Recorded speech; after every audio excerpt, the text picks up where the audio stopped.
আমাদের দেশে দেখি ব্যতিক্রম, পিসাব ফুলের মালা গলায় লাগায়া তারপরে ট্রাকের উপর উঠে বসে। বেয়াদব! যদি ঈদে মিলাদুন্নবী সাল্লাল্লাহু আলাইহি ওয়াসাল্লামের স্মরণে র্যালি বা জুলুস হয়ে থাকে, তো দুলামিয়ার মতো সেজে গুজে ট্রাকে বসার অধিকার তোমাকে কে দিয়েছে? তুমিও জনগণের সাথে হাঁটো, নতুবা তুমি নিজেই বেয়াদব। প্রিয় দর্শক, এনায়েতুল্লাহ আব্বাসী সাহেব যে কথাটি বলতে চাচ্ছেন, ঈদে মিলাদুন্নবীকে লক্ষ্য করে যে জুসনে জুলুস বা র্যালি বের করা হয়, এখানে সম্মানের চেয়ে অসম্মান করা হচ্ছে আরও বেশি। আমাদের দেশের যে নিয়ম পন্থায় জুসনে জুলুস বের করা হয়, আজকে যারা বের হবে, গাড়ির মধ্যে একজন ফিসাব বসে থাকেন। এই ফিসাবটা পাকিস্তানের হতে পারে, দেশেরও হতে পারে। প্রতি বছর আমরা যেভাবে দেখতেছি, তাকে ফুলের মালা পরানো হচ্ছে, সংবর্ধনা দেওয়া হচ্ছে, মিছিল নিয়ে তারা জোরসে মিছিল নিয়ে বের হচ্ছে। এটা বোঝাতে চায় রাসূল নাইতে কি হলো, রাসূলের স্থলাভিষিক্ত উনি বসে আছেন, নাউজুবিল্লাহ। তাহলে এটা সম্মানের চেয়ে আরও বেজ্জত করা হচ্ছে রাসূলকে।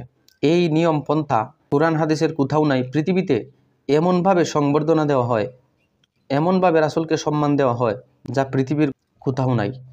এবার আসেন, এবার বলতে পারেন ডক্টর এনায়েতুল্লাহ আব্বাসী সাহেব একজন সুন্নি ঘরানার আলেম হয়ে সুন্নিয়তের নামে যারা ভণ্ডামি করে তাদের বিরুদ্ধে বলছেন। এখন আপনারা বলবেন হয়তো সে মুনাফিক হয়ে গেছে, না হয় ওয়াহাবি হয়ে গেছে। আরে ভাই, কোরআন হাদিসের জ্ঞান যাদের আছে তারা সত্যটা অনুধাবন করতে পারে। তিনি সত্য কথা বলছেন। এখন উনার বিরোধিতা যারা করবে আমরা বলবো তারা ভণ্ড, কারণ সত্য বলছেন। এখন উনার বিরোধিতা করলে নিশ্চয়ই আপনিও ভণ্ডদের কাতারে শামিল। এবার আসুন আমরা আরেকটি কথা উনার মুখ থেকে শুনি, যে সুন্নিয়তের বিভিন্ন নাম দিয়ে যারা ভণ্ডামি করে তাদের সম্পর্কে তিনি কি বলেন, শুনুন। আমাদের দেশে কিছু ভণ্ড সুন্নি আছে, এরা নামের পরে গাউস পাকের নাম ব্যবহার করে।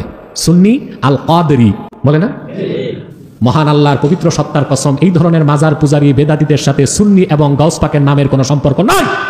যে কবরে সাজদা করে, পীরকে সাজদা করে, মাজারকে সাজদা করে, এরপর এরা এমন সব কাজকর্ম করে, কথা বলে যা ইমানের উপর আঘাত আনে, আনে না? এরা কি সুন্নি? কাদরি, চিশতি, নকশবন্দি, মুজাদ্দিদি, একটাই নাম, বেদাতি। আমরা কওমি ঘরানার আলেম যদি এই কথাগুলো বলতাম, তাহলে বলতা যে হিংসা করতেছি আমরা।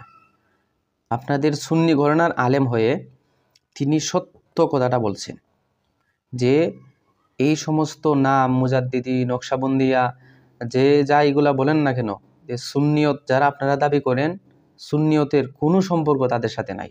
তারা চরম পর্যায়ের ভণ্ডামিতে লিপ্ত আছে। তাহলে এইভাবে সুন্নি হওয়া যায় না। সুন্নি হতে হলে সুন্নত মানা লাগে। আজকে যারা মিছিল নিয়ে বের হচ্ছে, দেখবেন অধিকাংশরা সারা বছর নামাজ পড়ে না, কোরআন তেলাওয়াত করে না, দাড়ি নাই, পর্দা নাই, নারী পুরুষ একত্রিত হইয়া তারা একদিনেই রাসূলের ভালোবাসা দেখায়।